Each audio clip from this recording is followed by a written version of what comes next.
Ամեն սիրո պատմություն ունի իր սկիզբը։ Երբեմն ամեն ինչ սկսվում է ընդամենը մեկ հանդիպումից։ Հանդիպում, որի ժամանակ դեռ չգիտես, թե որքան կարևոր է այն դառնալու քո կյանքում։ Արտակն ու Քնարիկն առաջին անգամ հանդիպեցին 2014 թվականի մարտի 1-ին։ Այդ ժամանակ դրանցից ոչ մեկը դեռ չէր կարող պատկերացնել, որ այդ սովորական թվացող օրը դառնալու էր իրենց ընդհանուր պատմության առաջին էջը։ Նրանց հանդիպման առիթը շատ պարզ էր։ Քնարիկի դպրոցական ուսուցչուհին, որը տարիներ առաջ նաև Արտակի ուսուցչուհին էր եղել, խորհուրդ էր տվել դիմել Արտակին մասնագիտական հարցով։ Թվում էր ընդամենը մի խորհուրդ, մի սովորական հանդիպում, բայց երբեմն ճակատագրին հենց այդքանն էլ բավական է երկու մարդկանց ճանապարհները միացնելու համար։ Մի քանի օր անց նրանք կրկին հանդիպեցին։ Այդ տարիներին Արտակը բանկում էր աշխատում և միշտ դասական կոստյումներ էր կրում։ Այս անգամ նա Քնարիկին խնդրեց օգնել իրեն նոր կոստյում ընտրել,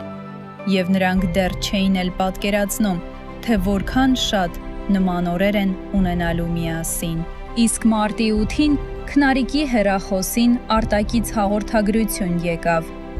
Սիրո մասին աստվածաշնչյան խոսքեր։ Այդպես, առաջին հանդիպումից ընդամենը մեկ շաբաթ անց Արտակը խոստովանեց իր զգացմունքների մասին։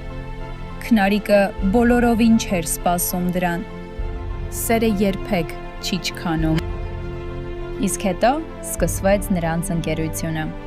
Օր-օրի նրանք ավելի էին մտերմանում։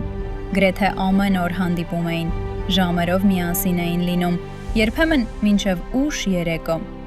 Եվ մարդը, ում հետ մի ժամանակ պարզապես խորհուրդ էին տվել հանդիպել, կամաց-կամաց դարձավ այն մարդը, առանց որի արդեն դժվար էր պատկերացնել օրը։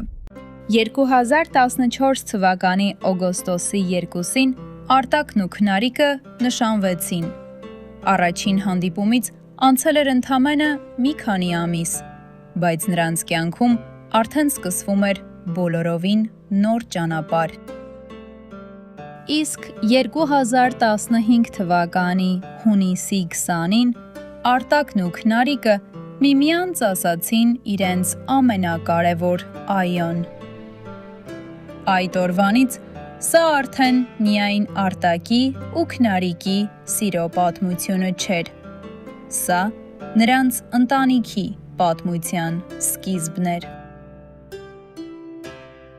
Նրանց սերը միշտ ապրել է ամենապարզ ու ամենաթանկ պահերի մեջ։ Միասին անցկացրած երեկոներում, զբոսանքներում, կինոյում ու թատրոնում, սիրելի ռեստորաններում, փոքրիկ անակնկալներում։ Նրանք պարզապես սիրում էին միասին լինել, միասին ապրել ամեն օրը, հարգել միմյանց, հոգ տանել միմյանց մասին և նորից ու նորից ընտրել միմյանց։ 2016 թվականի դեկտեմբերի 10-ին նրանց սերը ևս մեկ անուն ստացավ՝ Ալեքս։ Այժմ նրանք 3 էին։ Իսկական սիրո պատմությունը չի ավարտվում հարսանիքով, այն շարունակվում է ամեն օր։ Արտակն ու Քնարիկը և նրանց սիրո ամենաթանկ շարունակությունը Ալեքսը, և մի պատմություն, որը դեռ շարունակվում է գրվել։